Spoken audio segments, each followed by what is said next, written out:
Bon, merci Père de nous rejoindre ici à Saint-Orens et merci de nous aider à entrer dans notre démarche de carême. On sait que vous êtes spécialiste du rapport entre la science et la foi. Donc, merci encore. Et donc, nous sommes prêts à vous écouter. Et avec votre autorisation, nous allons enregistrer. D'accord, oui, pas de problème. Voilà. Donc, merci de votre invitation. Donc, elle s'inscrit dans le cadre de conférences de carême, mais ce soir, ce sera un peu pas dans le genre pieux. Hein. La piété viendra en son temps. J'ai alors une première remarque liminaire. Nous sommes en temps de campagne électorale. Donc le mot écologie évoque des débats politiques. Alors je ne suis pas militant d'aucune cause, donc je n'en parlerai pas. C'est tout simple. Alors, j'en suis d'autant plus libre qu'après moi, vous aurez le frère Gilles Danroc qui vous parlera de la pensée du pape. Hein, voilà, c'est bien. Et après, le frère Édouard Dievry parle sur le thème de l'écologie intégrale. Donc forcément, ça intègre tout. Donc les questions politiques, je les renvoie aux collègues. Voilà. Donc ça ne veut pas dire que je n'ai pas des convictions, mais je ne sais pas de ça dont je vais vous parler. Je vais parler, comme on l'a dit, en théologien, donc ça place dans le carême, qui s'attache au dialogue entre les sciences et la foi chrétienne. Voilà, un sujet assez compliqué. Donc mon point de vue, c'est que l'écologie dont je vous parle, c'est l'écologie comme science. Voilà. Donc la première partie va essayer de reprendre un peu l'histoire qui vous dit ce que c'est que l'écologie comme science. Voilà, comme science de la nature, au sens général du terme. Ensuite, d'une deuxième partie, je verrai quels sont les défis lancés à la philosophie. Il n'y a pas de rapport entre la science et la foi, sinon par la médiation de la philosophie, la dimension critique. Et troisième point, le sujet, le défi pour la foi. Voilà. Donc c'est très simple, une construction très simple en trois parties. Premièrement, l'écologie comme science. Deuxièmement, face aux questions que ça pose la philosophie, rapidement. Et ensuite, ce qui concerne spécifiquement la foi chrétienne. Alors, la science de l'écologie, pour le comprendre, il faut se placer dans une perspective de genèse. Comment on en est venu à parler d'écologie? Alors, il faut d'abord être très modeste parce qu'on n'a pas attendu que nous soyons dans la science pure qui nous caractérise pour observer qu'il y a une cohérence profonde entre la végétation, la faune, les conditions climatiques et par là une influence sur les modes de la vie humaine. Et je dis ça pour ceux d'entre vous qui ont lu quelques poètes dans leur jeunesse. Virgile célèbre la campagne italienne, qui est évidemment à ses yeux la plus belle qui soit au monde, et il relève qu'il y a des éléments entre les éléments constitutifs du paysage, les rivières, le climat, les forêts, l'herbe, les animaux, et la place des hommes. Donc on n'a rien inventé. Mais on a suivi une démarche. Alors je vais rapidement suivre cette démarche. D'abord, il est apparu dans l'héritage lointain d'Aristote, au commencement de l'âge scientifique, donc après le XVIIe siècle, qu'il fallait faire une classification systématique du monde de la nature. Alors dire classification systématique, c'est-à-dire que l'on va classer les plantes et les animaux en fonction d'un critère objectif. Le mot objectif signifiant qu'on ne le fait pas en fonction des besoins humains. La nourriture, la femme à couper, l'usage domestique. Ça, c'est par rapport à nous. Mais une classification pour elle-même. Alors, le premier à avoir fait cela, c'est un monsieur qui s'appelait Linné, qui a inventé le mot d'histoire naturelle. Le mot histoire signifiant la précision de l'observation. Et il a comme successeur un Laurent de Jussieu qui a écrit en 1789 les caractéristiques des plantes et des animaux, mais surtout il a introduit une idée originale, l'idée d'équilibre. L'équilibre. Si vous avez que des lapins, il n'y a que des lapins. Si vous avez que des renards, il n'y a que des renards. Mais si vous mettez des lapins et des renards, les lapins mangent les carottes, les renards mangent les lapins, et voilà, donc il y a un équilibre entre les lapins et les renards. S'il n'y a que des lapins, mais s'il n'y a plus de lapins, les renards, ils n'ont plus de quoi manger. Ils se débrouillent. Voilà. Alors cette présentation a été en quelque sorte radicalisée à l'époque par la découverte du vaste monde. Et notre brave maître en philosophie Aristote, il connaissait le monde méditerranéen. Là, on a découvert l'Amérique, on a découvert l'Afrique, on a découvert le Pacifique. Et on s'est aperçu, évidemment, qu'il fallait repenser les classifications anciennes, puisqu'on avait des arbres tout à fait nouveaux, des animaux dont on ne dit pas qu'ils existaient. Et donc c'est cela qui s'est fait sous la bannière scientifique, rationnelle, de classer les choses en fonction de leurs caractéristiques propres et pas en fonction du seul point de vue humain. Ce qui va donner lieu à une autre étape, qui est marquée par M. de Candolle, qui était un Suisse, qui a fait une flore physico-géographique en regardant le vaste monde. Donc il va introduire l'idée de géographie botanique, c'est-à-dire qu'il faut faire une géographie, et cela évidemment il l'a fait après l'exploration des Andes au début du 19e. Et c'est M. de Humboldt qui a mis cette notion de géographie botanique. Il faut voir la répartition des végétaux selon l'altitude, selon les zones géographiques et selon les caractères physiques de notre monde. Ce qui, évidemment, fait une chaîne causale qui explique le paysage, mais ceci, évidemment, c'est l'élément qui va remarquer les rapports entre le climat, les montagnes, les plaines, enfin toutes ces choses, que ça nous paraît évident. Mais quand on faisait ça comme Virgile dans la campagne romaine, ou quand on faisait comme Ronsard sur les bords de la Loire, c'était facile. Mais quand on voit les Andes, quand on voit tous ces phénomènes, il faut avoir un autre élément. Donc c'est le deuxième élément, la géographie, au sens large du terme. Le troisième élément qui apparaît au cours du 19e, c'est la notion d'évolution. Darwin apporte une vision qui va essayer de lier les vivants entre eux selon une vision généalogique. C'est-à-dire qu'il y a une histoire des vivants qui correspond d'ailleurs à une philosophie qui est la philosophie anglaise du XIXe siècle et qui est la pensée libérale, dont nous sommes aujourd'hui encore au plan de l'économie, de la politique et des affaires.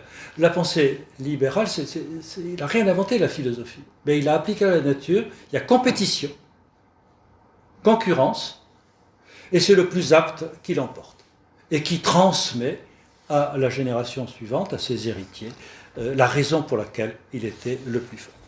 Et c'est dans ce contexte que, sur cette vision globale des vivants, dans leur rapport entre eux, dans leur rapport à la nature, aux ressources, qu'il y a eu une vision beaucoup plus précise. Alors elle est née d'un zoologiste allemand qui s'est intéressé sur un point très précis qui était le problème de l'ostréiculture dans la mer du Nord. Alors il a constaté que, en étudiant cette ressource naturelle, il y avait une influence sur la notion d'intervention de l'ensemble des communautés. Et donc c'est la raison pour laquelle il a dit qu'il fallait étudier les modifications d'un ensemble en considérant l'évolution dans les relations entre les éléments. Eh bien, c'est dans ce contexte qu'il faut considérer le vivant dans ce qui est en quelque sorte son lieu de vie. Donc en grec, l'écologie, la maison, oikos, la maison. Alors donc c'est la raison pour laquelle on voit apparaître à la fin du 19e la notion d'écosystème qui veut dire la solidarité des parties dans un ensemble. Alors, les premières études les plus probantes ont publié sur des milieux fermés. Ah oui, par exemple, l'estuaire d'une rivière, ou alors un lac. Alors, le lac, c'est bien parce que c'est un lieu fermé. Et c'est dans ce contexte qu'est apparu le terme d'écologie. L'écologie, le lieu de l'habitat d'une entité où les éléments sont en collaboration et en compétition. Alors c'est cela qu'on appelle l'écologie. Vous voyez, c'est un concept qui apparaît grâce à la géographie, grâce à l'évolution. C'est cet ensemble qui se cristallise dans la notion d'écologie. Même si avant on tenait compte de l'environnement, mais l'écologie c'est plus que l'environnement. C'est l'intelligence des rapports qui font que nous avons tel équilibre de population, que nous avons... voilà, donc si on le fait... non, on le sait parce que c'est développé. Donc on va étudier la population, l'ensemble des individus sur un site. Voilà. Et on va étudier les conditions géographiques. Deuxième niveau, c'est les liens entre les espèces. Non pas seulement une population, mais entre les espèces, la concurrence, la prédation, la complémentarité dans le partage des ressources. Et troisièmement, on va étudier le contexte géographique, si c'est la montagne, si c'est un bassin fluvial, le système. Et donc c'est cette idée d'écosystème qui va faire mettre un pas de plus dans la construction de cette science. Et on voit apparaître, alors arrivons à notre époque, une généralisation de cette vision de groupe. Voilà. Et donc c'est pourquoi aujourd'hui est arrivé un concept nouveau, le concept de Gaïa. Gaïa, c'est le nom grec qui dit la terre. Alors c'est selon cette conceptualisation, donc qui est récente, l'écologie est une science qui doit prendre comme objet d'observation et d'étude un ensemble qui prend en compte toute la surface de la Terre. En ce sens que ce qui se passe au pôle Sud a une influence sur le climat en France. Pas immédiate, mais nécessaire. Si le Gulf Stream change de direction, nous aurons quelques petits changements dans notre manière de nous vêtir en été comme en hiver, puisqu'on aura le climat qu'ont les Canadiens. Donc ils ont de la glace à notre latitude, il y a de la glace, et de la neige en hiver, et il fait beaucoup plus chaud en été. Donc c'est cette hypothèse Gaïa. Mais l'hypothèse Gaïa prend aussi en compte la Terre, non pas clairement la géographie, des montagnes ou des lacs, mais la surface de la Terre, le sol où elle s'enracine, et également le ciel plus haut, voilà, la couche d'ozone par exemple. Voilà, donc on peut dire que l'écologie aujourd'hui prend en compte comme objet tout ce qui fait partie de ce qu'on appelle Gaïa, c'est-à-dire la surface de la planète Terre, l'écorce terrestre, hein, mais aussi l'atmosphère terrestre qui fait une unité. Donc les océans, les mers, les courants marins, les zones d'habitation, les zones désertiques, les forêts, mais aussi les parties cachées qu'on accède, le fond des océans, les vents, les rayons solaires, tout cela pour son influence par rapport à la vie. Et plus généralement, on prend en compte l'histoire de la Terre, comment s'est formée la croûte terrestre, la dérive des continents, les volcans, les montagnes, et on fait aussi des considérations géophysiques sur la formation de notre planète. Et vous voyez bien que, à ce moment-là, l'écologie devient une science au sens plénier du terme. Ce n'est pas une spécialité, hein, le monsieur qui va s'occuper des huîtres, hein, le monsieur qui va s'occuper des escargots, hein, le monsieur qui va s'occuper de telle espèce d'arbre, il faut des spécialistes. Hein. Mais l'écologie, elle prend pour objet l'ensemble et l'interaction de tous ces éléments, c'est-à-dire que ça nous pose la question, et c'est pourquoi il y a une question philosophique. Qu'est-ce que c'est que la nature ? Nous disons la nature. Le mot nature doit être revisité. Et corrélativement, les questions posées sur la place de l'humanité dans cet ensemble.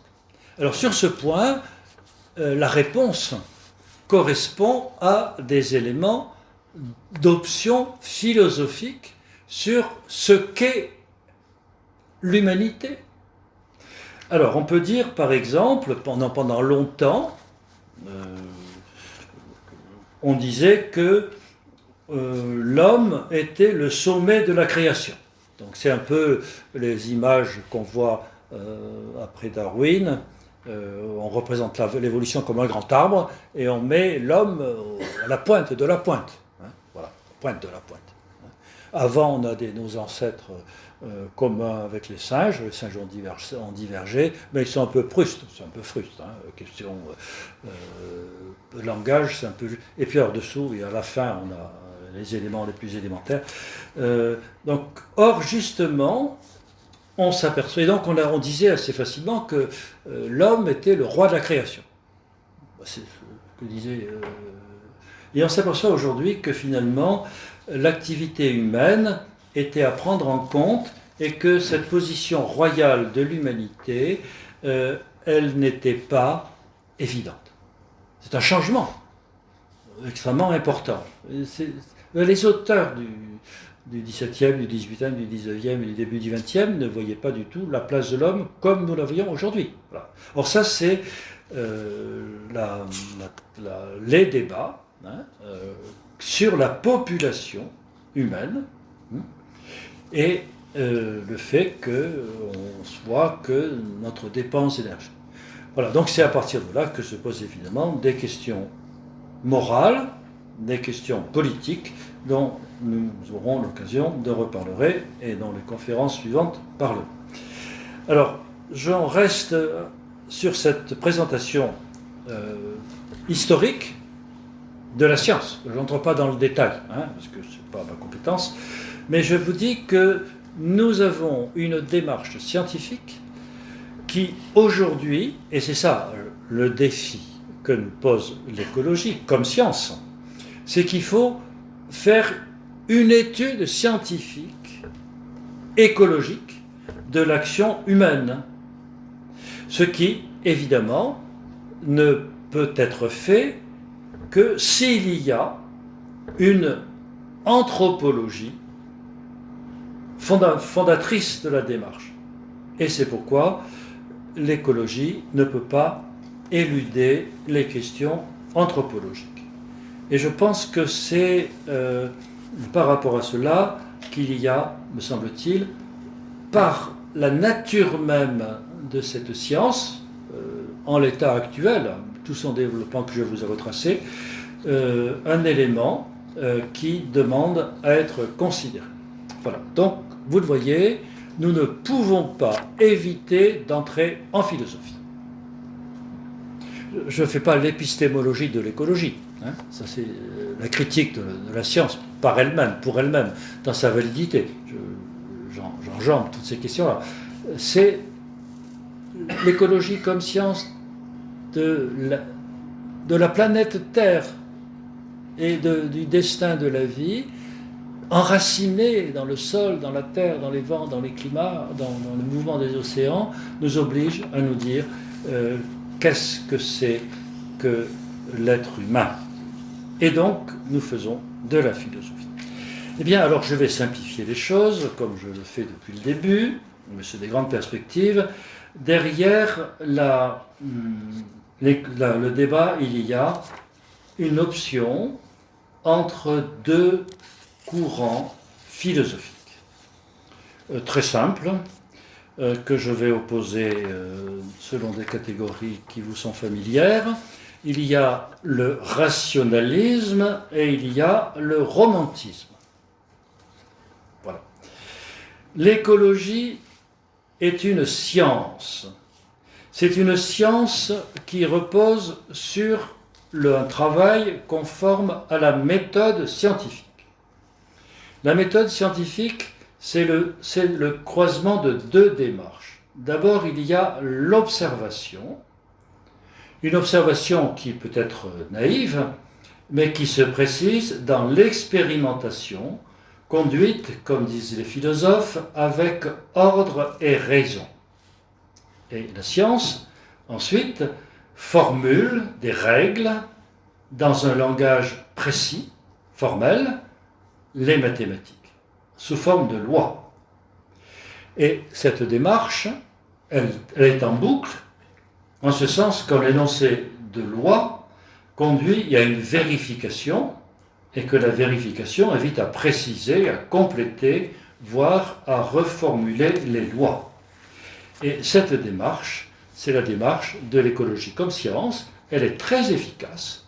Elle nous donne de comprendre les phénomènes observés, mais aussi de prévoir des actions. Et c'est pourquoi cette démarche scientifique est matricielle des débats écologiques. Et voyez bien que derrière ces remarques méthodologiques, il y a une option anthropologique, plus métaphysique, c'est que les phénomènes de la nature se déroulent selon un ordre que l'intelligence humaine peut comprendre. Et cette compréhension, c'est le revers, elle exclut les autres démarches. Donc c'est ce phénomène qui fait que dans le monde de notre culture, la valeur de la science a englobé tout ce qui arrive sur la face de notre planète, y compris ce qui était lié à la vie. C'est-à-dire que la vie devient objet d'une science mathématisée, fondée sur l'expérience, sur des lois et sur la construction de systèmes rationnels. Eh bien, c'est la raison pour laquelle nous avons cette philosophie qui est dans l'idée de progrès. Eh bien que c'est cette philosophie qui domine, d'une certaine manière, la culture, disons, du XXe siècle. Quand nous étions à l'école, c'était la philosophie immanente. C'est la philosophie des écoles d'ingénieurs, il y en a que j'ai connues à ce moment-là. Alors c'est évidemment, en France on est tout content parce qu'on a le versant spéculatif avec Descartes et Léon Breivik au XXe siècle qui a dominé la philosophie à la Sorbonne. Voilà. C'est cette philosophie qui a trouvé son expression dans une phrase de Descartes qui dit que l'humanité, l'homme doit être maître et possesseur de la nature. Voilà. Donc c'est ici une métaphysique de la raison, de la logique, et qui habite évidemment le progrès. Ce qui a pour corollaire d'écarter tout ce qui est religieux. Et notre laïcité à la française en est la traduction pédagogique et politique. La raison domine, la religion, c'est l'ordre du sentiment. Voilà donc un premier versant philosophique. Alors je ne fais que le dire à grands pas, mais vous voyez que derrière, il y a un monde qui structure notre culture. Alors, apparaît face à cette rationalisation une autre tradition que l'on peut appeler romantisme. Le romantisme n'est pas l'apanage des poètes et des dramaturges. C'est une philosophie romantique qui est matricielle d'une vision du monde, qui repose sur le principe que le réel n'est pas identifié au rationnel. Et donc il y a une philosophie romantique qui concerne, là aussi, la pratique de notre société et qui concerne l'écologie. Alors en France, la figure emblématique, c'est Jean-Jacques Rousseau, mais c'est aussi la pensée de rupture avec le primat du concept, qui donne le primat du concept, donc c'est le courant existentialiste qui a dominé le milieu du XXe siècle en France. Ensuite, il y a une autre famille d'esprits qui va considérer qu'il faut que cette dimension anthropocentrée, et c'est ça le romantisme, doit se lier à une morale. Voilà. Alors c'est à l'intérieur même de l'écologie, parce que l'écologie comme science, elle ne flotte pas sur rien, elle repose sur une philosophie. On aura une philosophie tout à fait spécifique qui est devenue immanente à l'écologie et qui est aujourd'hui un compromis entre les deux traditions romantiques et rationalistes. Voilà. Donc c'est la philosophie de l'écologie, c'est un mixte, voilà, d'où c'est ça intéressant. Alors, c'est ce qui démarre surtout aux États-Unis et que l'on appelle en américain la deep ecology, c'est-à-dire l'écologie profonde. Ceci est né aux États-Unis. Il travaillait à l'Office américain des forêts. Il a occupé des postes extrêmement importants. Il était conseiller auprès de l'ONU pour tout ce qui était les forêts. Et il a publié en 1948 un livre destiné au grand public où il part en guerre contre le développement industriel. C'est une critique de la société industrielle. Et c'est un appel à fonder une éthique de la Terre. C'est-à-dire que pour lui, c'est la philosophie de l'écologie, la morale qui est nôtre, c'est un Américain, donc il hérite de la tradition protestante, donc il hérite de la Bible. Et dit, la Bible nous a appris dans la Torah qu'il fallait s'occuper de l'individu, de la société, et que l'Évangile nous a appris que ça s'étendait à toute l'humanité. Eh bien, il dit, il faut élargir cette vision, il faut fonder une morale universelle qui englobe toute la nature, la terre, les animaux et les plantes. Donc c'est un changement de la relation de l'homme à la nature. L'homme doit se penser comme membre de la communauté de l'eau, de la terre, de l'air, du sol, des plantes, des animaux, dans une communauté de vie. Voilà. C'est ce qu'on appelle l'écologie profonde. Voilà. Donc nous avons cette philosophie, elle tient ensemble les éléments du romantisme et du rationalisme. Alors ça, c'est au sein d'une approche très anglo-saxonne, c'est-à-dire très pragmatique. Voilà. L'écologie profonde. Alors cette écologie profonde apparaît évidemment un peu plus tard que les travaux d'Aldo Leopold. Elle apparaît aux États-Unis toujours, dans dans le dernier quart du XXe siècle. C'est une revue qui va considérer que l'écologie doit être un engagement militant. Voilà. Donc c'est lié à un certain Ernst Naes, qui est un philosophe, spécialiste de philosophie des sciences et par ailleurs disciple de Spinoza. Donc il va faire l'inspirateur philosophique de la publication du Club de Rome de 1972, de la conférence de Stockholm sur l'environnement et par la suite, dans son héritage, les conférences dont nous sommes contemporains.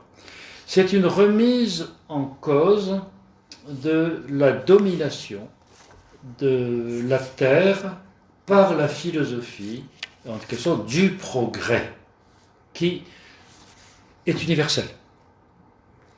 C'est la mentalité européenne, c'est la mentalité américaine, c'est présent aussi dans la tradition, disons, marxiste, progrès, la science. C'est vrai aussi dans les pays plus anciens, puisque la maoïsation de la Chine s'est faite au nom du marxisme, c'est-à-dire d'une rationalité. Il n'y a pas plus rationnel aujourd'hui que l'économie chinoise. Voilà. Donc on est dans cette rationalisation. Donc ça c'est mondial. Alors, donc les manifestes vont être contre cette domination. Alors il publie un texte qui c'est une charte de l'écologie romantique et rationaliste. Premièrement, il dit qu'il faut élargir la notion de morale à la vie non humaine. Et vous connaissez les débats qui ont eu lieu sur le droit des animaux. Voilà. Ensuite, deuxièmement, il dit que tout ce qui est richesse et diversité des formes de la vie sont des valeurs en soi. Donc on n'a pas le droit de développer une chose en oubliant autre chose. Ça, des éléments pratiques. Vous voyez. Ensuite, les humains n'ont pas le droit de réduire cette richesse pour satisfaire leurs besoins. Donc, il y a, certes, inégalité des vivants, mais ce n'est pas une différence de degré, c'est dans la complémentarité. Quatrième élément, il faut, corrélativement, que la population humaine diminue. Voilà, c'est un impératif. Ce qui n'est pas sans concerner beaucoup de choses concernant, ça imprègne les mœurs. Cinquièmement, il faut considérer que la planète est malade. Et on accuse l'humanité d'avoir été à la source des malheurs de la planète. Donc, ça veut dire, élément suivant, il faut changer notre manière politique, donc ce qu'on appelle la révolution verte qui se fait contre le socialisme et contre le capitalisme qui ont géré l'économie mondiale. Ce qui va évidemment poser problème par rapport à un idéal démocratique. Et enfin, il faut qu'il y ait une valorisation de la qualité de la vie plutôt que son niveau de richesse. Alors c'est dans cette perspective que se retrouvent évidemment les éléments de complétant, pour l'aspect scientifique, je vous ai parlé de Gaïa au plan descriptif scientifique. Donc c'est l'hypothèse Gaïa qui est devenue cette idée, avec un livre de James Lovelock, dans un ouvrage qui a pour titre « La Terre est un être vivant ». Voilà. C'est-à-dire que, ce qu'on appelle l'écologie profonde, on va étendre à toute la planète ce qui est considéré de la vie. La planète est comme un être vivant. Et cela, évidemment, assume la géologie. Alors ça, c'est un travail de scientifique. C'est ça qui est intéressant, c'est que ces publications sont des publications scientifiques. Elles ont un élément politique, mais elles se présentent comme scientifiques. dans cette argumentation très nord-américaine.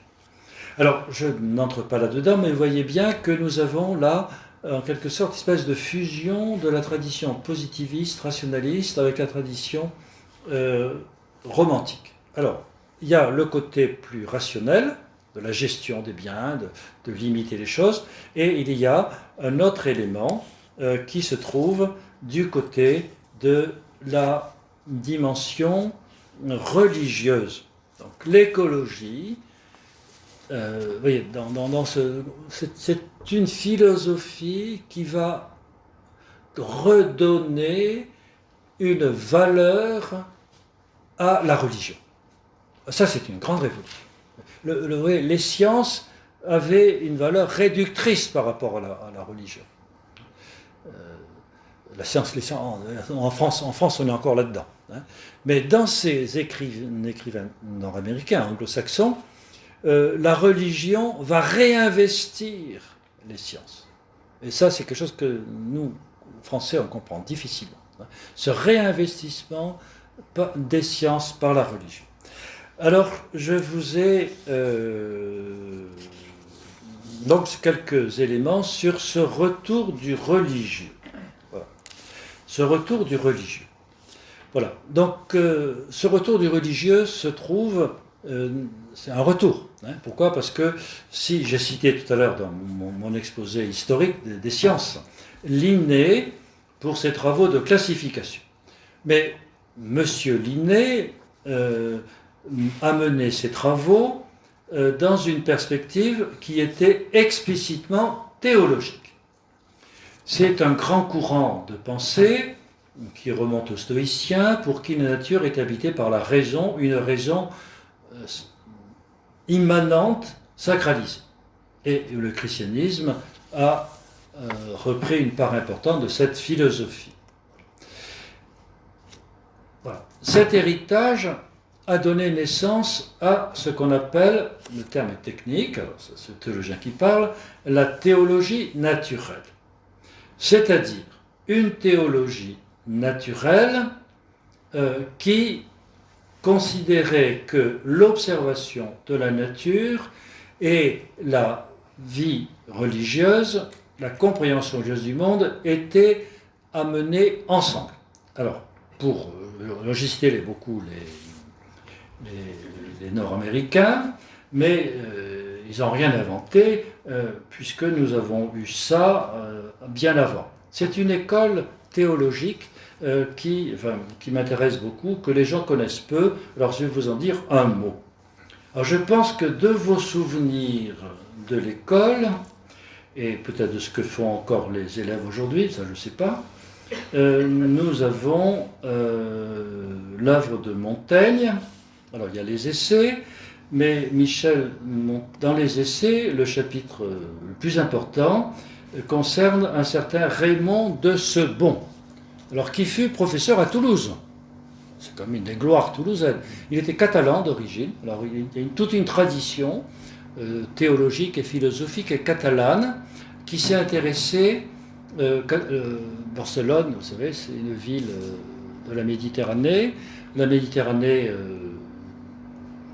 à l'époque, pendant longtemps, c'était une mer où il y avait des chrétiens de différentes sortes, les Espagnols, les Catalans, des Italiens, des Maltais, où il y avait des musulmans de différentes sortes, hein, maghrébins, des Turcs, des Égyptiens, et où il y avait aussi le monde juif, qui était le monde culturel. Donc les Catalans ont développé un essai d'unification pacifiée des trois monothéismes. Alors, le grand théologien de ça, c'était Raymond de Lull, c'est un grand théologien. C'est cet héritage de paix entre les religions, qui s'est basé sur mais qu'est-ce qu'on peut prendre comme terrain ? La nature, créée par Dieu. Donc, parlons de la nature. Donc, voyons la nature. Et donc, le livre de Raymond Sebon va développer cette religion en disant, là, nous avons le livre de la Bible, mais il y a aussi la nature comme livre. C'est un livre qu'il faut lire pour entendre ce que Dieu nous dit, par le livre de la nature. Et nous avons tous le même livre. Et donc, il faut faire le plus grand chemin possible dans la raison pour essayer d'arriver à ceci. Donc, c'est ce qu'il a écrit dans son livre, qui est le grand livre de la nature. Montaigne a traduit ce livre du latin en français, et c'est là qu'il va dire cette idée, le grand livre de la nature, le livre de la nature, et les espèces en sont en quelque sorte comme les mots. On va lire ce livre. Voilà.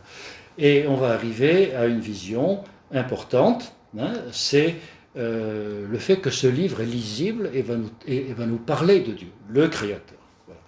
Alors ce livre a évidemment n'a pas eu d'héritage en France. C'est un livre du XVIe siècle, parce que la France, c'est la France. Alors en France, il y a eu à l'époque les catholiques. Alors ils ont trouvé que cette théologie qui voyait dans la nature l'œuvre de Dieu, ça mettait un peu dans l'ombre l'évangile. La Trinité, il n'y avait pas beaucoup de Trinité, alors les catholiques, ils n'aimaient pas. Les protestants, alors n'en parlons pas, les protestants, la nature est corrompue par le péché originel, donc il n'y a pas de message qui est la nature. Et quant aux esprits comme Montaigne, qui sont une forme de laïcité, sont des esprits sceptiques en disant, mais enfin quand même, il va un peu loin quand même de dire que... Voilà. Donc ce qui fait que ce livre n'a pas été connu en France. Par contre, il s'est développé en Angleterre. Et donc on a développé un courant extrêmement important en Angleterre, ce qu'on appelle la théologie naturelle. C'est-à-dire que la théologie s'enracine dans la nature, et la nature nous dit quelque chose de Dieu. Eh bien, c'est ce courant de théologie naturelle qui a beaucoup marqué la culture anglo-saxonne, et qui revient en force sous la bannière de l'écologie. Voilà. Alors, on le voit, par exemple, dans les auteurs anglo-saxons qui arrivent la fin du 19e. Les deux grands auteurs, c'est Thoreau, qui a un nom français mais est américain, et un autre, c'est Emerson, qui font des livres sur la nature et qui disent « Dieu nous parle dans la nature ». C'est la tradition romantique. Voilà. Donc l'écologie se nourrit de ce sentiment religieux. Voilà. Donc c'est le paradoxe.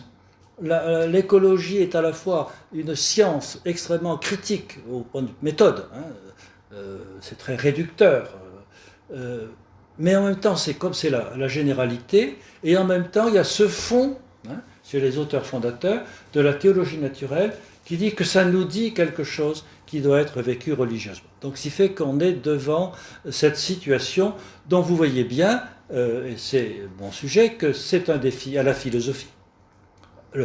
La laïcité à la française n'assume pas totalement cette perspective écologique.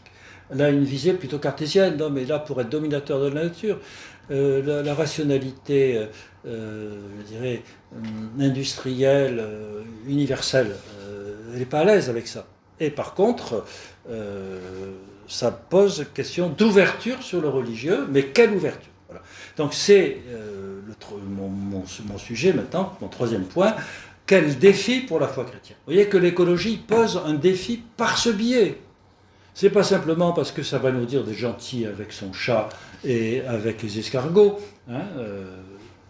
Ça c'est la morale, c'est pas intéressant. Qu'il faut manger ceci plutôt que cela, ça c'est de la morale, c'est bien, mais il faut le faire. Je ne veux pas le ridiculiser, mais il faut le faire.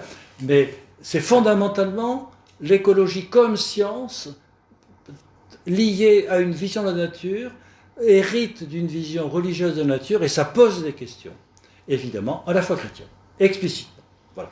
Alors, quelles sont les questions posées? Alors, Gilles Darroch vous parlera de l'encyclique du pape François, donc je n'entre pas dans ce domaine. Je vais dire les choses dans ce qui me paraît le plus difficile. Il y a un point difficile dans cette théologie naturelle qui surgit à partir de l'écologie, c'est que il y a la présence du mal. Alors, pour cela, je vais prendre appui sur une figure éminente de Darwin, Charles Darwin, dont l'itinéraire religieux mérite attention. Au-delà de sa personne, et il est exemplaire des grandes questions. Vous savez que Darwin avait un grand-père qui avait connu Lamarck et qui était déjà attaché à l'idée d'évolution. Son père voulait qu'il soit médecin. Tu seras médecin, mon fils. Il ne voulait pas. Alors il s'est orienté vers une activité un peu différente. Il a décidé de suivre une formation pour devenir, alors je ne sais pas comment il faut dire, prêtre ou pasteur dans l'église anglicane. Donc il a fait 2 ans de formation d'études faite pour les pasteurs, ou pour les prêtres, comme on dit, un monde compliqué, voilà, pour le clergé de l'église d'Angleterre. Or, dans l'église d'Angleterre, on enseignait comme élément de base cette théologie naturelle dont je vous ai parlé. Et donc Darwin, en bon jeune homme, il a 18-20 ans, au Christ College de Cambridge, lisait le manuel écrit par William Paley, dont il a dit plus tard qu'il le connaissait par cœur. C'est-à-dire que Dieu et la providence, il veille sur tout pour le mieux, et dans la nature, elle témoigne d'un dessein, c'est le mot design, un dessein bien ordonné, et c'est pourquoi l'adaptation des vivants à leurs conditions de vie est une preuve de l'existence de Dieu. Donc il y a une île, je plaisante, sur laquelle pousse de l'herbe, il y a des lapins qui mangent l'herbe, et puis on met des renards qui mangent les lapins, mais suffisamment pour que il y ait des équilibres. Voilà. Donc c'est l'équilibre permet l'herbe, les plantes, les végétaux, permet les lapins, moi je plaisante, mais vous voyez bien, et permet aussi des animaux plus développés, comme le renard, etc. Alors c'est pareil, les loups sur la pampa, les tigres au fond de la jungle, ils sont là, mais c'est proportionné à l'équilibre nature, puisque les loups, quand ils poursuivent un troupeau d'antilopes, ils ramassent l'antilope qui court le moins vite, dans celle qui est malade. Donc c'est très bien, ça fait beaucoup de bien aux autres, parce que le porteur de malade qu'a le virus ne le donnera pas aux autres, puisqu'on l'aura mangé. Donc il rend service. Des services mutuels, oui. C'est l'ordre de la nature. Alors tout ça est bien ordonné. Et alors le problème, c'est qu'il va quand faire le tour du monde, il part avec cette idée que le monde est lié à la providence. Très bien, la force du mot. Tout est en... Et donc les loups mangent les agneaux, mais finalement, si cet agneau avait été bien protégé par ses parents, peut-être que le loup ne l'aurait pas mangé. Voilà. L'équilibre de la nature. Eh bien, il s'aperçoit que cette idée, elle ne respecte pas à la vie. Pourquoi ? Parce que Darwin va voir que ce qui explique la transformation des espèces les unes par les autres, c'est la lutte pour la vie, la survie du plus apte. Et il dit, ce discours providentialiste ne tient plus. C'est le grand drame de Darwin, qui est resté un homme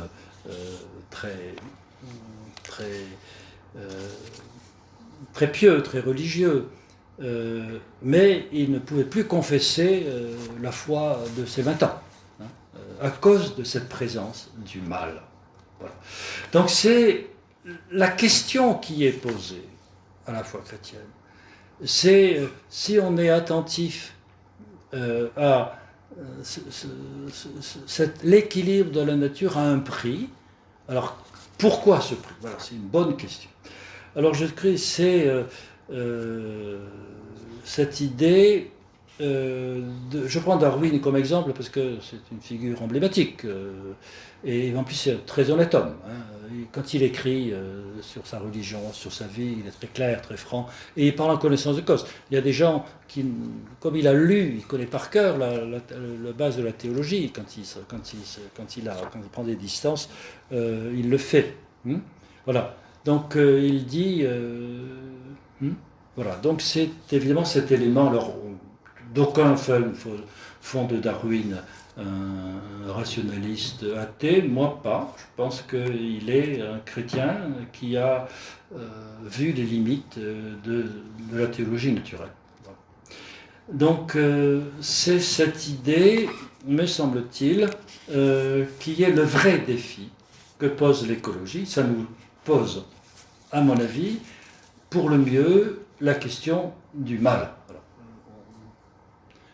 Quel est le prix à payer pour cette croissance de la vie, des formes les plus élémentaires jusqu'aux formes les plus achevées et les plus énigmatiques qu'est l'espèce humaine. Voilà. Alors, quel est, le temps passe, donc je vais arriver à mon dernier point. Donc c'est une question qui interroge l'espérance chrétienne. Et on n'est pas sur le problème de l'équilibre, ça c'est mieux, ça c'est moins bien, etc. Le problème c'est qu'est-ce que c'est que l'espérance chrétienne. Voilà. Voilà, c'est... Alors, il y a une manière de faire qui est la manière spiritualiste. La manière spiritualiste consiste à dire l'homme est créé avec une âme immortelle, par nature, ce qui est vrai. Ça suffit à répondre à la question. Je crois que ça ne suffit pas. Alors, c'est la raison pour laquelle, en réfléchissant à tout ce que je devais vous dire, je pense que celui qui a le mieux dans le monde chrétien, catholique, répondu à cette question, c'est précisément un bon père jésuite. Attendez, les jésuites, ils ont toujours le dernier mot. C'est Teilhard de Chardin. Pourquoi Teilhard de Chardin? Parce que Teilhard de Chardin s'est orienté vers des études de géologie. C'est d'abord un géologue. Et dans la géologie, de ce qui était lié à la vie, au vivant, forcément, puisque tout se tient. Mais sa pensée de maturité a pris forme pendant la guerre 14. Donc vous savez que Teilhard de Chardin a été mobilisé, il était déjà prêtre, il avait une trentaine d'années, et les prêtres étaient mis systématiquement dans les services médicaux, etc. Et donc il était brancardier, c'est-à-dire qu'il était dans les tranchées et il allait chercher les blessés, les ramener. Il l'a fait, au risque de sa vie. On vous sortez d'une tranchée pour aller chercher le camarade qui est en train de mourir devant, on peut vous tirer dessus. Donc il a vécu dans ce contexte de détresse et de lutte pour la vie. Et ce n'est pas l'esprit contemplatif des communautés dans leur cloître à l'abri de la violence.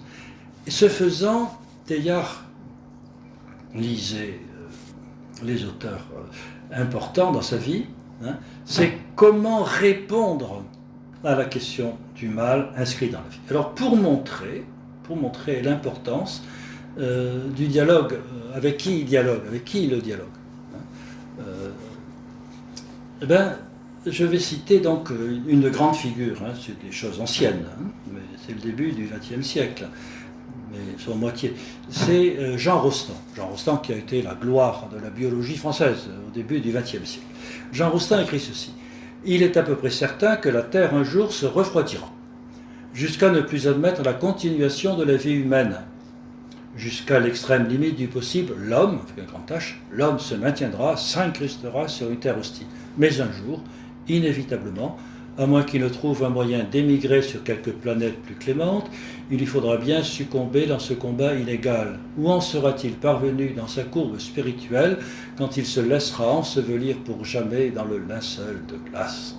Sa fiévreuse activité n'est qu'un petit phénomène local, éphémère, sans signification et sans but. Jean Rostand, l'autorité de la biologie du XXe siècle en France. C'est contre ça que Teilhard construit son œuvre. En disant ce défi, hein, alors il y a un autre texte aussi que j'aime citer, c'est un texte de Lévi-Strauss dans Les Tristes Tropiques. Là aussi c'est l'anthropologie. Hein. Le monde a commencé sans l'homme et s'achèvera sans lui. Les institutions, les coutumes que j'aurais passé ma vie à inventorier, à comprendre, sont une efflorescence passagère d'une création par rapport à laquelle elle ne possède aucun sens, sinon de permettre à l'humanité d'y jouer son rôle, loin que ce rôle lui marque une place indépendante et que l'effort de l'homme soit de s'opposer à une déchéance universelle. Il apparaît lui-même comme une machine, peut-être plus perfectionnée que les autres, travaillant à la désagrégation d'un ordre originel, précipitant d'une manière puissamment organisée vers une inertie toujours plus grande qui sera définitive. Ce qu'on appelle, dans le monde des sciences, la croissance de l'entropie. L'entropie croît. Voilà, c'est dans ce texte, dans ce contexte, que Teilhard présente une vision nouvelle de l'aventure de la vie.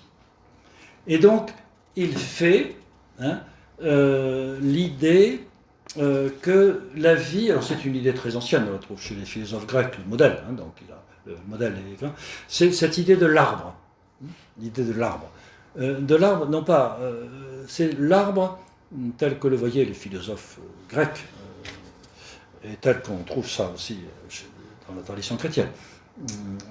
C'est-à-dire qu'on va mettre les choses par hiérarchie, on met les pierres, la terre, on met ensuite les premières formes de vie, et ensuite on met les formes végétales, puis les formes animales, et puis la forme humaine, et puis la forme angélique, et on va faire une gradation continue, dans cette échelle, chez les Grecs, entre la perfection divine et le plus minéral, le plus matériel, le plus inerte qui soit, et qui est du côté, disons, des cailloux, de la terre. Alors, c'est cette idée que Teilhard va reprendre en disant que cette idée il faut la voir sur l'idée de l'arbre, l'arbre dans lequel il y a une croissance, une croissance qui nous fait passer du matériel, à de la matière, je dirais, la matière, les pierres, les cailloux, la terre, à des formes de ce qu'il appelle la prévie, qui deviennent la vie, et ensuite des vies de plus en plus perfectionnées, selon une loi qu'il a appelée, celui qui a inventé l'expression, la loi de complexité conscience. Plus c'est complexe, plus il y a de conscience, et donc la pierre, c'est pas complexe, mais vivant, c'est infiniment plus complexe que la pierre, et jusqu'à la complexité maximale, qui justement est l'ouverture sur l'esprit. Voilà, c'est cette idée de la grande échelle des êtres qui dit que finalement, ce qui fait que le besoin que les choses ont, c'est le besoin qui va être à ceux qui sont plus hauts de puiser des ressources dans ce qui est en dessous, mais surtout, et il renverse ça, c'est le désir de ceux qui sont en dessous de produire ce qui est au-dessus. Alors évidemment, les cailloux ne vont pas produire des animaux, mais les cailloux vont produire par l'érosion, c'est un géographe, donc il voit l'érosion, des marais, des comme ça, qui fait que c'est de la boue, mais c'est une boue c'est de la matière, mais c'est une matière qui est déjà apte à, en quelque sorte, à porter quelque chose de nouveau, que Teilhard appelle la prévie, qui pourra elle-même s'organiser pour donner la vie. Donc alors ça c'est ce qu'il fait, le phénomène humain. Il dit cette montée, elle va vers la conscience, et c'est l'être humain qui est le monde bascule, où la conscience se fait réflexive, et elle se fait à ce moment-là réponse. Et ce que dit Teilhard, c'est que tout cela se fait d'une certaine manière par rapport à un mouvement qui est le mouvement du bas vers le haut, hein, comme la sève qui monte, hein, mais c'est aussi un mouvement de ce qu'il appelle l'attraction. Hein, en ce sens que la vie, en quelque sorte, c'est ce qui est désiré par l'après-vie. La vie sous la forme la plus élémentaire, hein, c'est les virus, hein, on ne va pas parler des... Hein, je dis les virus parce qu'ils sont là, hein, aspire à une organisation beaucoup plus grande, hein, qui va être la bactérie. La bactérie va être ouverte vers des organismes plus complexes, hein, jusqu'à, en franchissant en quelque sorte, alors, des seuils. Hein, voilà. Alors, évidemment, on a reproché à Teilhard de cette continuité, en disant mais cette continuité c'est gênant, on ne remarque plus la différence entre l'homme et les animaux, mais nous sommes des animaux, que je sache. Donc l'animalité devient encore plus animale dans l'humanité qui réfléchit, et ce faisant, elle accomplit le désir d'une animalité qui veut accéder à la réflexion. Voilà, pour dire les choses. Je dis ça dans mon vocabulaire à moi. Hein, alors ça me paraît une façon extrêmement intéressante. Teilhard n'est pas naïf. Il voit qu'il y a la rivalité, la compétitivité, la confrontation, qu'il y a ce que nous appelons la violence aujourd'hui, qu'il y a la raison mais aussi la déraison, mais il voit que tout cela, en quelque sorte, se retrouve aspiré en quelque sorte par le haut, hein, par l'esprit. Alors c'est par rapport à ça que Teilhard nous donne en quelque sorte le maître mot qui caractérise le christianisme, et il le fait à partir de deux textes de la Bible. Donc je cite un peu la Bible pour terminer. Voilà. Le premier texte qu'il cite, c'est un texte dans l'évangile de Jean. Voilà, l'évangile de Saint Jean. C'est, à mon avis, les gens n'insistent pas sur, qui travaillent sur Teilhard le disent pas, mais moi je pense que c'est le texte fondateur de la pensée. Donc c'est au chapitre 12 de Saint Jean, vous direz ça pieusement à la veillée. Donc c'est la fin, l'évangile de Jean, il y a une première partie, la vie publique de Jésus, deuxième partie, passion, résurrection. Donc à la fin, hein, chapitre 12, les derniers mots de Jésus. À Jérusalem, et après une dernière manifestation de Jésus aux foules, hein, aux gens, Jésus va parler de sa mort, et il va dire « élevé de terre ». Donc ça signifie, le mot « élevé », c'est la croix, hein, mais c'est aussi l'ascension. Alors, ça c'est. Voilà, donc le grec et Saint Jacques qui s'est joué sur les mots. Alors, élevé de terre, ça nous voyons, hein, et c'est le deuxième verbe qui est important, j'attirerai tout à moi. J'attirerai tout à moi. Là, il dit, c'est ça le Christ. Le Christ, c'est celui qui attire à lui comme ce pôle d'attraction. Et quand on a le pôle d'attraction, alors on comprend le chemin. Mais ce chemin et ce pôle d'attraction qui est le Christ, il assume non seulement la potentialité, mettons qu'on pourrait dire dans la beauté, il y a une beauté fantastique dans les pierres, fantastique, c'est beau les pierres. Pour moi, j'ai fait la montagne, mais c'est magnifique, hein, la pierre, c'est beau. Il y a les pierres précieuses, mais il y a aussi les montagnes, les grandes falaises, c'est extraordinaire. La beauté de la vie, la beauté des forêts, la beauté du monde animal, il assume tout ça, mais il assume aussi la pardon. J'attirerai tout à moi. Alors, en latin, Teilhard lisait l'évangile en latin, il y a omnia, c'est-à-dire tout. Alors, certains disent c'est tous les hommes. Moi, je pense que Teilhard l'entendait tous les hommes, certes, oui, toute l'humanité, mais aussi la totalité, hein, de l'œuvre de Dieu. Alors je pense que c'est, me semble-t-il, le défi de l'écologie trouve, à mon avis, une perspective dans la perspective de Teilhard de Chardin, qui est un auteur difficile à lire Teilhard, parce qu'il invente quelque chose, de l'inventeur. Donc il peut pas répéter le langage conventionnel, parce que comme je vous l'ai dit, M. Darwin le connaissait par cœur, sur la providence, tout ça, tout le monde il est beau, tout le monde il est gentil, c'est bien que les renards mangent les petits lapins, ça c'est gentil, mais ça il connaît tout, c'est pas ce langage qu'il faut, pas ce langage, il faut parler d'autre chose. Donc il va employer un langage un peu nouveau, d'où la difficulté qu'il a eue pour publier ses livres, mais c'est cette idée, le Christ élevé de terre, j'attirerai, il appelle ça le point oméga, hein, c'est l'image qu'il donne. Voilà, donc l'écologie nous pose toutes ces questions, et je pense que c'est un défi à la fois. C'est pour ça que c'est un défi à la fois.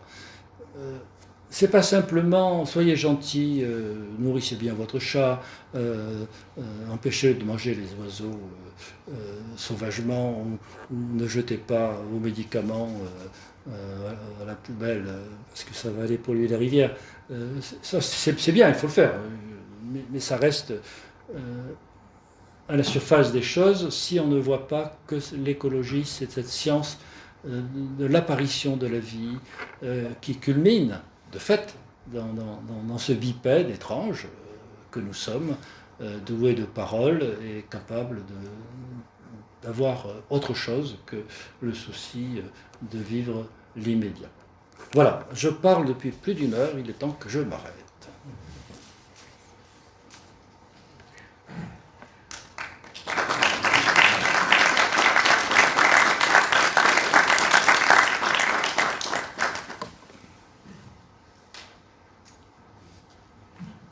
Merci Père, mais je pense qu'il y a sûrement quelques questions à poser.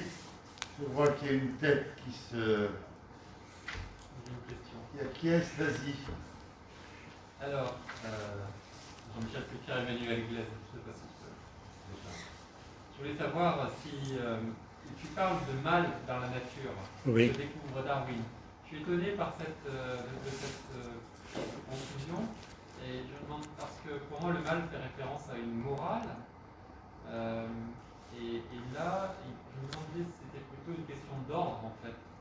Finalement, ces théologies de la nature, telles que Darwin l'apprend à ses études religieuses, elles correspondent à un ordre qui effectivement est marqué par quelque chose d'harmonieux, qui correspond peut-être au bien, et c'est finalement le déséquilibre qui peut être introduit dans cet ordre, ou en tout cas le fait que la nature ne répond pas toujours à un ordre harmonieux que Darwin découvre, mais est-ce que pour autant c'est une marque du mal dans notre monde? Oui, alors, on est là sur un problème abyssal. Hein. Je connais qui se confronte à ce problème. Je crois que la grande question du mal, hein, c'est une question que nous nous posons. Mais évidemment, la notion c'est difficile, il faudrait parler longtemps. La question du mal, elle se pose, je dirais, le terme de mal va caractériser des choses qui ne sont pas du même ordre. Voilà. Donc, qui fait que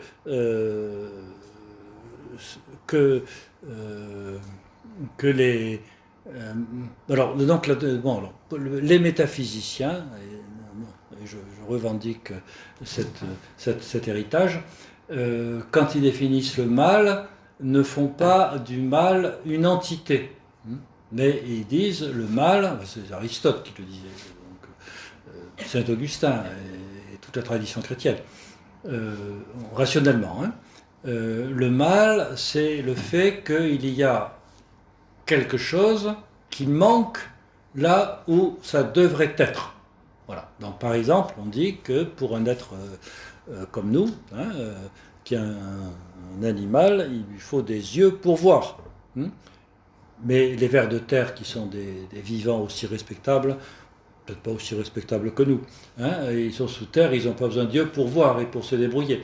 Donc la cécité, le fait de ne pas voir, la négation, hein, est un mal pour l'être humain, mais ça n'est pas un mal pour le ver de terre. Bon, voilà, c'est quand même la caricature. Hein.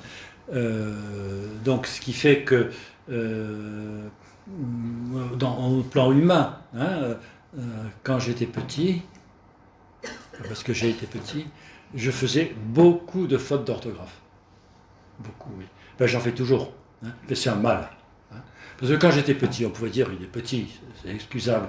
Mais moi qui suis un vieil intellectuel, que je fasse des fautes orthographes, c'est un mal, parce que ça manque à ce que je devrais. Je plaisante un peu. Vous voyez, il faut plaisanter, parce que sinon on prend des exemples.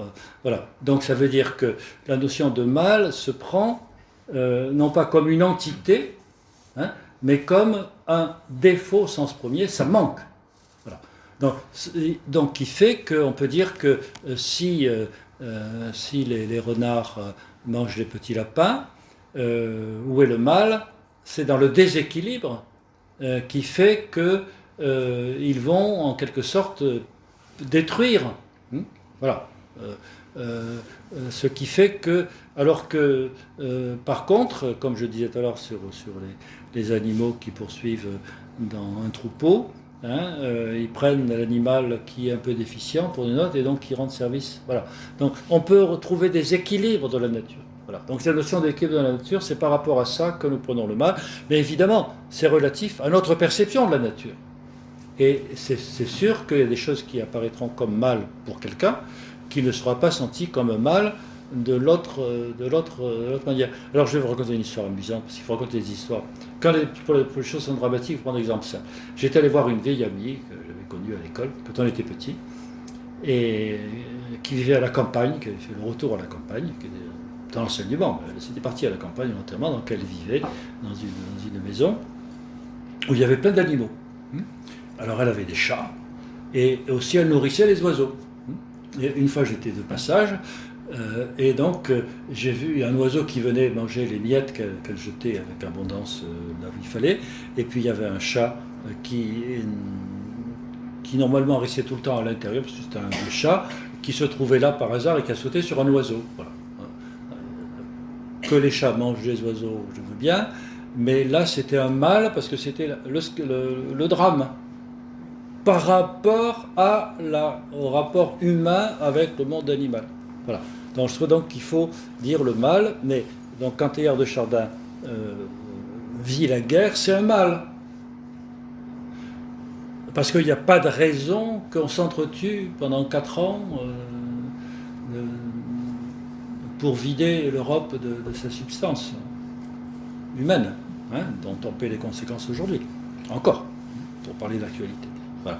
Donc cette idée, mais cela dit, aucun discours, je dirais, rationnel de description et d'articulation ne suffit à enlever l'élément qui est la question du mal et de l'équilibre de la nature. Oui, l'écologie parle je citais les auteurs qui disent l'équilibre de la nature. La nature est un équilibre. Mais on essaie de comprendre cet équilibre. Mais est-ce que nous avons la bonne compréhension? Et c'est par rapport à notre idée d'équilibre que nous jugeons de ce qu'est le bien et le mal. Voilà. Donc, quand nous parlons du mal, nous engageons notre responsabilité. Voilà. Mais c'est une question tellement compliquée. Mais Père, il y a quand même des faits économiques qui nous font bien toucher la différence entre le bien et le mal. Ah, oui, bien sûr. Je prends l'exemple, oui. Les véhicules électriques, oui. La production des batteries pour les véhicules électriques. Oui. C'est en train de mettre en déséquilibre complet oui. les populations dans des pays comme l'Amérique du Sud, je ne sais plus oui. qui c'est exactement, et ça, moi je considère que c'est pas forcément un bien. Oui, d'accord. Voilà. Oui. Et donc, l'écologie vient au service de l'humanité, enfin moi je la vois comme ça, oui. l'écologie c'est comme ça oui, que oui. je juge en tout cas, oui. et on ne pourra pas aller vers un développement de l'écologie au plan mondial, en passant bien sûr par le plan personnel, oui. si on ne modifie pas nos façons d'appréhender l'avenir de cette humanité. Tout à fait, oui. oui. Voilà. Bon, moi, mon sujet n'était pas celui-là. Vous prenez Teilhard de Chardin, mais je crois qu'il faudrait aussi, pour apporter, je m'excuse de vous dire ça, Père Maldavé, oui. mais peut-être essayer d'actualiser encore plus votre propos en prenant des exemples dans la réalité d'aujourd'hui. Oui. Oui, oui. Qu'est-ce qu'aujourd'hui que cette guerre en Ukraine, si ce oui. n'est oui. une lutte de puissance par rapport aussi à des phénomènes écologiques? Oui, oui, oui, oui, tout à fait. Oui. J'ai pas voulu jeter un froid. Non, mais vous avez raison. Il y a des choses. Oui. Non, mais je ne parle. Non, mais je pense qu'il nous faut, dans le cadre d'une réflexion, il nous faut prendre le recul pour situer les choses. C'est utile. Voilà. Maintenant, évidemment, sur ce qui se passe concrètement, il y aurait beaucoup à dire. Alors, j'espère que Gilles Danroc va vous présenter un peu sur le thème de la maison commune. Il y a des choses intéressantes à dire. Donc, je n'entre pas là-dedans, mais c'est sûr que on est dans un monde un peu fou. Oui.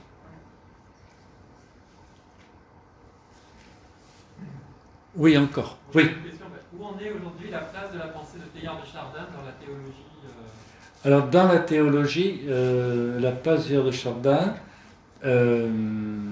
moi je ne suis pas... attendez, c'est difficile de répondre à cette question.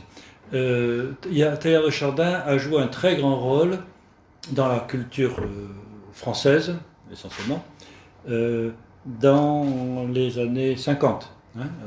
Moi j'ai connu, j'étais jeune à l'époque, le malheur de Teilhard de Chardin, c'est que ses écrits n'ont pas été publiés.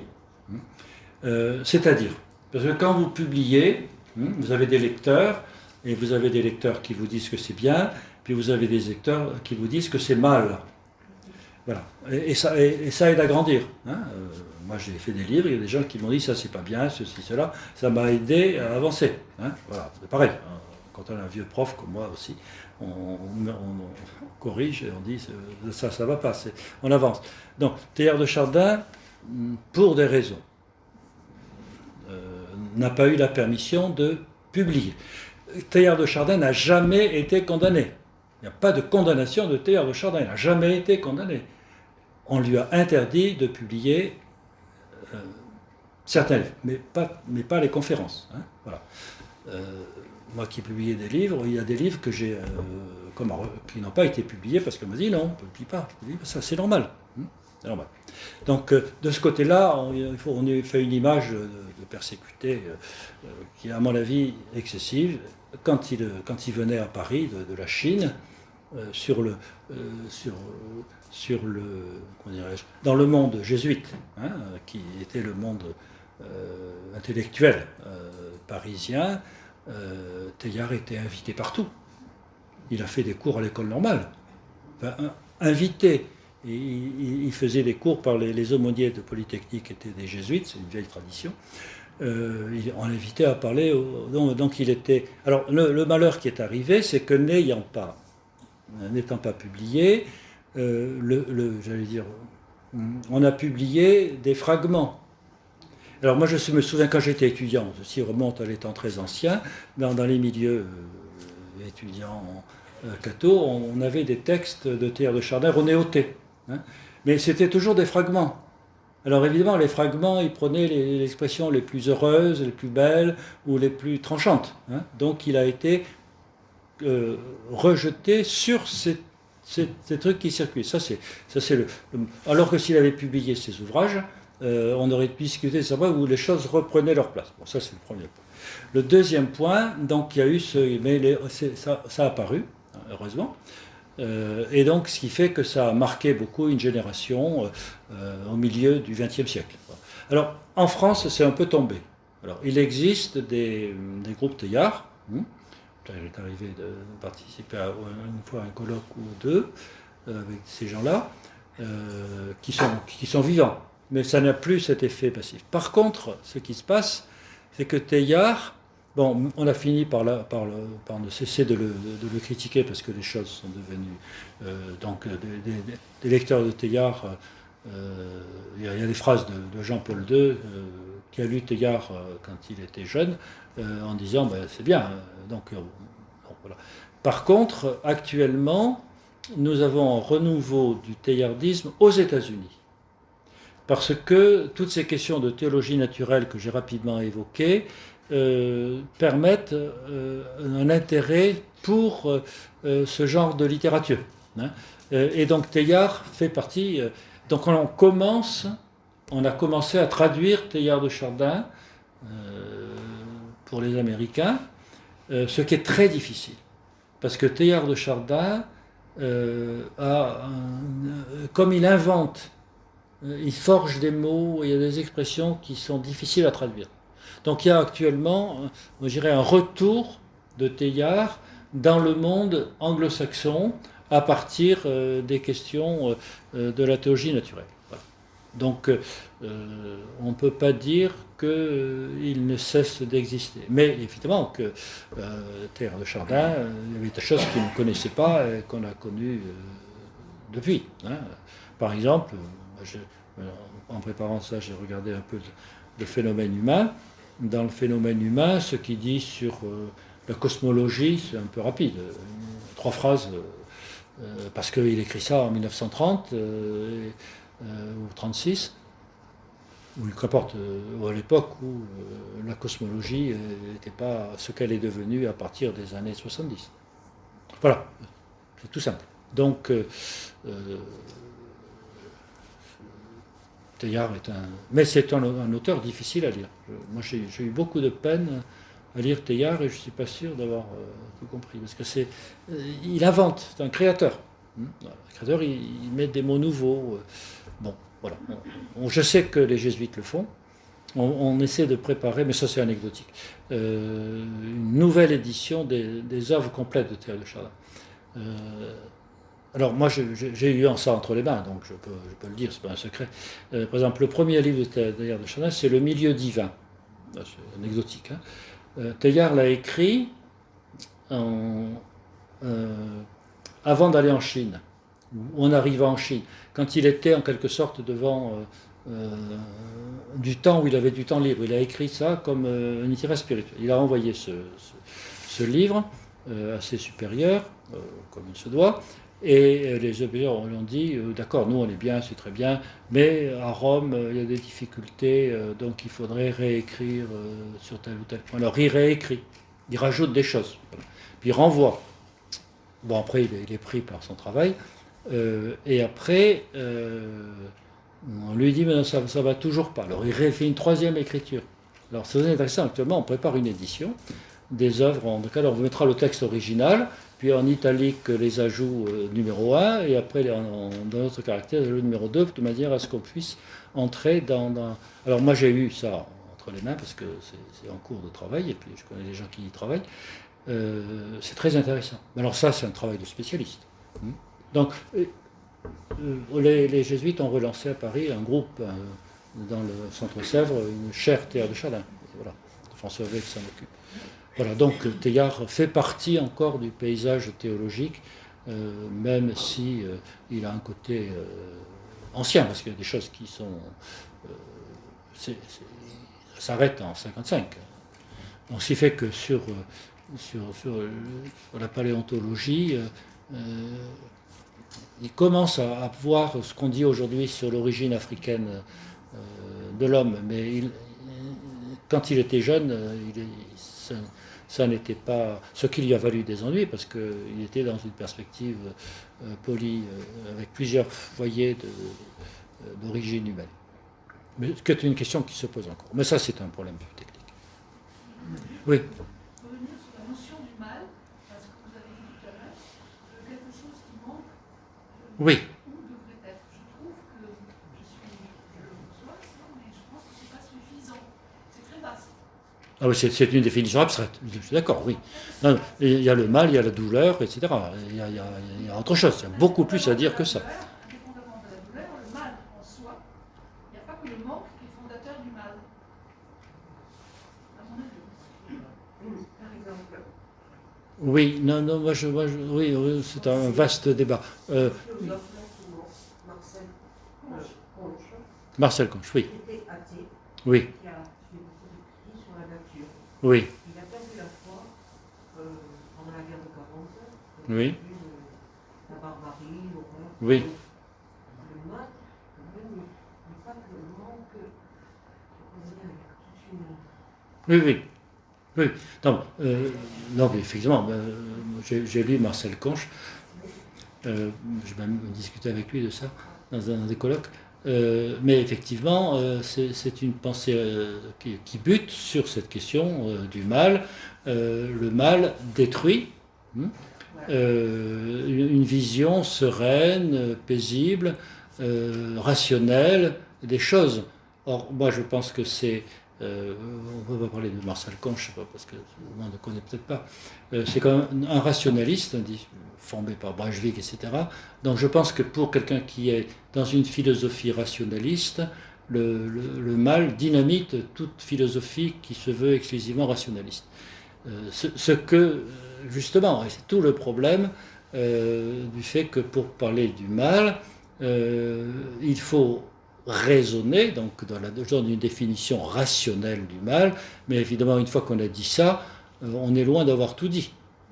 Et donc, il y a une manière de faire droit à ce qu'on appelle le mal, pour être dit, doit être dit dans ses sources et dans ses retentissements, et dans sa solidarité avec un ensemble, donc la place.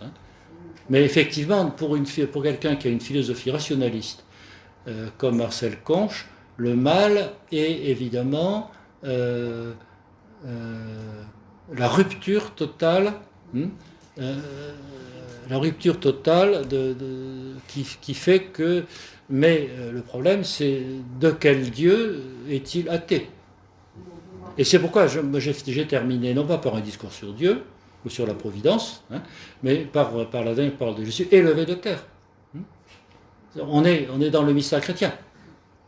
Voilà.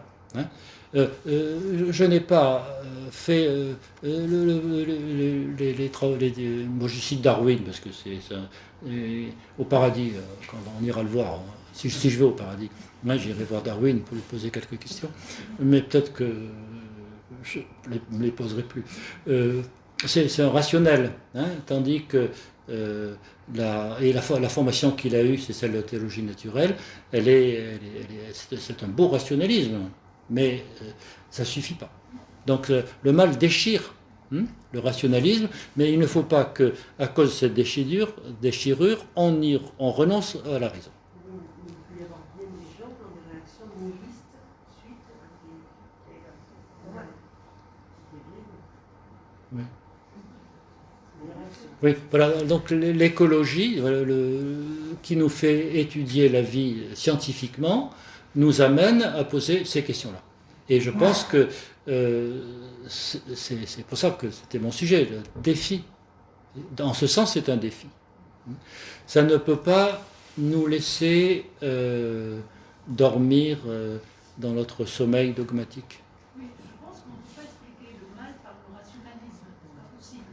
Alors, attendez, il ne faut pas tomber dans l'excès inverse. Il ne faut pas que la déraison... Je ne rentre pas dans l'excès inverse, je juste Oui. Et parler de la philosophie d'Anna Arendt, on parle aussi du mal. Oui, oui, oui. C'est-à-dire qu'on ne comprend pas. C'est vraiment rien à comprendre. Ah oui, oui, oui. Il y a quelque chose qui outrepasse la raison. Oui. Oui. C'est tout le problème de l'écologie. Ça nous pose cette question-là. Oui. J'ai beaucoup de mal à penser maintenant. Je crois en Dieu, créateur du ciel et de la terre. Quand je vous écoute, quand je lis vos livres, la création telle que la science me la propose maintenant me fait perdre toute compréhension de ce que peut être Dieu. Ah, c'est abyssal, donc je ne peux pas répondre comme ça en une phrase ou deux dans les 3 minutes. Mais effectivement, je pense qu'effectivement, ce que vous dites est tout à fait logique. Le spectacle du monde est précisément le spectacle de la vie, et ébranle, je dirais, une vision trop immédiatement rationaliste ou rationnelle ou d'accord concernant les choses. D'accord. Mais je pense que c'est là, évidemment, le défi à la fois, c'est que nous annonçons, comme dit saint Paul, un Messie crucifié, c'est une folie pour la raison. Mais pour autant, ça ne veut pas dire que nous donnons congé à la raison.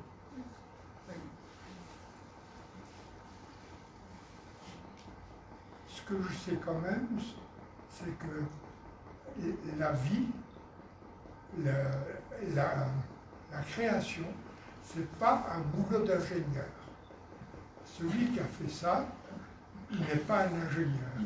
Oui, il ne faut pas dire du mal des ingénieurs, il n'y en a pas parmi nous. Mais effectivement, les ingénieurs seront d'accord pour dire qu'ils ne se prennent pas pour le bon Dieu.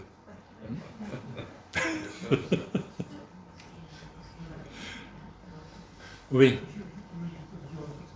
On parle du mal, je pense dans l'écologie, le pire, je pense, quand on fait du mal sans le savoir. Parce que je pense que l'homme, aujourd'hui, on voit les conséquences de ce qu'on a fait bien avant, Et oui. Et on ne savait pas qu'on faisait mal. Oui. Ouais. On ne savait pas vraiment. Mais c'est là tout le problème d'une civilisation, c'est que, alors je vais plaider pour la philosophie, c'est que la philosophie, elle doit être justement aussi sur le mode de la veille. C'est la fonction prophétique. Veilleur, c'est la parole du prophète qu'on lit. Veilleur, où en est la nuit? Alors, le prophète, c'est le veilleur à qui on dit où en est la nuit. Voilà. Effectivement. Voilà, donc, veilleur, où en est la nuit? Nous sommes veilleurs. Et de fait, on peut dire que, d'une certaine manière, dans notre vaste monde, beaucoup de gens dorment debout.